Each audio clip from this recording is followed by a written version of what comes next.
మన హిందుత్వాన్ని మనం కాపాడుకోవాలి. మొఘలులు వాళ్ళు అంటే ముస్లింస్ పరిపాలించిన మొఘలాయిల వాళ్ళ నుంచి ఔరంగజేబు నుంచి కానీ అఫ్జల్ ఖాన్ గురించి వాళ్ళ నుంచి మన హిందుత్వాన్ని కాపాడడం కోసం మన సింబాజీ సినిమా తీశాడు. Super and excellent. యాక్చువల్లీ ఈ సినిమాలో ఏంటంటే తనని హింసిస్తారు.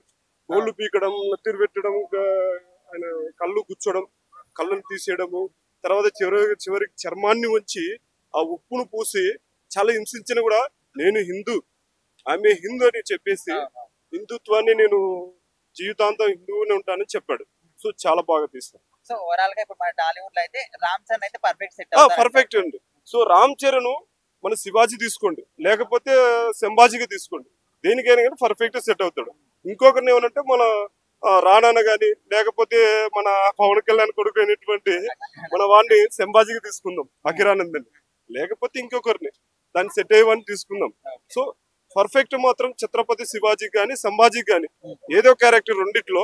టాలీవుడ్ ఇండస్ట్రీలో ఛత్రపతి శివాజీ మహారాజ్ గెటప్ కి ఏ హీరో అయితే సెట్ అవుతాడని మీరు అనుకుంటున్నారు? ప్రభాస్ ఎందుకోసం అనుకుంటున్నారు?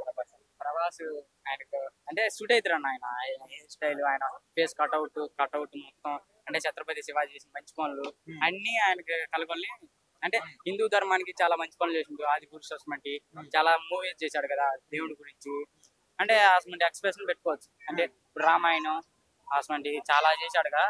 ప్రభాస్ అయితే బాగుంటుంది. అంటే వేరే వాళ్ళు ఎవరు సెట్ గారు అనుకుంటున్నారా? సెట్ అవుతారు కానీ ప్రభాస్ అంటే ఇంకా ఒక బెటర్ బాగుంటుంది. అంటే చాలా మంది ఒక 50% వరకు రామ్ చరణ్ అయితే సెట్ అవుతాడని అనుకుంటున్నారు. రామ్ చరణ్ గారు సెట్ అయితే నాకైతే ప్రభాస్ సెట్ అవుతారని నాకు. ఓకే, అంటే ఇంత ఆ హైట్ గానీ, పర్సనాలిటీ, ప్రతి ఒక్కటి ఆ కళ్ళల్లో రూపం గానీ, బ్రీడ్ గానీ, ప్రతి ఒక్కటి ఇప్పుడు మనం చూసాం కదా బాహుబలి పరంగా చూసుకుంటే ప్రభాసే సెట్ అవుతుంది. అంటే ఇప్పటి వరకు బాహుబలి లాంటి ఎన్నో సినిమాలు వచ్చినాయి కదన్నా, మరి మన ధర్మం గురించి, మన దేశం కోసం పోరాడిన వ్యక్తుల గురించి సినిమాలు ఎందుకు రావట్లేదు? ప్రభాస్ కూడా చాలా కొంత ప్రజలకి చాలా చేసింది కదా. అట్లా కాదు, ఇట్లాంటి వాళ్ళు చాలా మంది ఉన్నారు మన ఛత్రపతి శివాజీ లాంటి వాళ్ళు. ఇట్లాంటి సినిమాలు డైరెక్టర్లు ఎందుకు తీస్తలేరని అడుగుతున్నారు. తీస్తున్నారు కదా చాలా మూవీస్ తీస్తున్నారు కదా, వస్తాయి అన్న, త్వరలో వస్తాయి, ఇప్పుడే కాదు త్వరలో వస్తాయి, ఆ మూవీస్ వస్తాయి. మరి ప్రేక్షకులు అట్లాంటి సినిమాలు ఆదరిస్తారు అనుకోవచ్చు. ఆదరిస్తారు 100%. ఇప్పటి జనరేషన్ కి, పిల్లలకు గానీ పెద్దలకు గానీ, ఇప్పటి జనరేషన్ కి అప్పటి గురించి ఏం తెలియదు అసలు. తెలియక ఇదంతా గానీ ఈ సినిమాలు ఇప్పుడు వచ్చే సినిమాలు ఇప్పుడు తీస్తే కంపల్సరీ పబ్లిక్ కూడా మారుతారు. 100% బీజేపీ ఫామ్ అవుతుంది. మోదీ గారు అక్కడే ఉంటారు ఇప్పుడు 5 స్టేజ్లో. అందరిలో ఛత్రపతి శివాజీ మహారాజ్ గెటప్ కి ఏ హీరో అయితే సెట్ అవుతాడు? నాకైతే నా ఊహల్లో కూడా రామ్ చరణ్ గారు అయితే బాగా అనుకుంటున్నాను. ఎందుకంటే ఆల్రెడీ మీకు టాక్ వచ్చిందో తెలియదు కానీ ఈ చావా మూవీ తెలుగు రైట్స్ ఒకవేళ తీసుకుంటే రామ్ చరణ్ గారు సెట్ అవుతారు. సింబు మహారాజ్ అంటున్నారు. సింబు మహారాజ్ అన్న శివాజీ వాళ్ళ అబ్బాయే కాబట్టి జస్ట్ ఆ గట్స్ ఉన్నాయి రామ్ చరణ్ గారు. అండ్ యశ్ కూడా బాగుంటారు అని అనుకుంటారు. యశ్ రామ్ చరణ్ ఒకే పోలికలతో ఉంటారు కాబట్టి, అంటే అంత బాడీ కట్అవుట్. ప్రభాస్ గారు అంటే మరీ హైట్ అయిపోతుంది.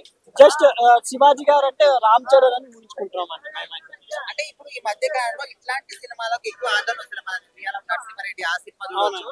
ఇట్లాంటి మరి మన తెలుగులో చేస్తే ఆదరిస్తారు అనుకోవచ్చు ప్రేక్షకులు. అదే ఇప్పుడు చావా గురించి చాలా మంది మాట్లాడుతున్నారు కానీ తెలుగులో 3 బ్లాక్ బస్టర్ మంచి హిస్టారికల్ మూవీస్ వచ్చాయి.